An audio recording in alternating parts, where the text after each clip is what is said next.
This is the Lone Creator YouTube. We hope this video helps. You begin by signing in with an administrator account and closing all Office applications. This prevents locked files.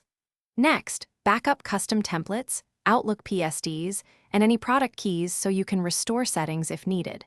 Then disable Cloud Sync and unlink OneDrive to avoid resyncing deleted files. Once done, open Settings or Control Panel and locate Programs and Features to start the uninstallation. This ensures the first removal steps remove the main program, files cleanly and safely. After uninstalling the core apps, run the Microsoft Support and Recovery Assistant or the official Office removal tool to catch stubborn components. This automates many cleanup tasks. Next, manually delete leftover folders under /program files, /program files x86, and %appdata%\Microsoft if they persist. Then, and only if comfortable, remove Office-related registry keys using regedit, export keys first to backup. These steps remove residual files and registry entries so Office cannot reinstantiate itself or leave broken handlers.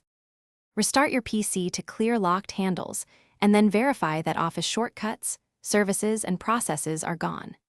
If you plan to reinstall, download the fresh installer after confirming removal. Otherwise, run SFC and DISM to repair any system file corruption that may block installation. If something goes wrong, missing menus, broken file associations, restore the registry backup you exported or use Windows Recovery to roll back. Make sure to check activation status and sign back into OneDrive only after confirming stability. Thanks for watching. Consider subscribing if we helped you.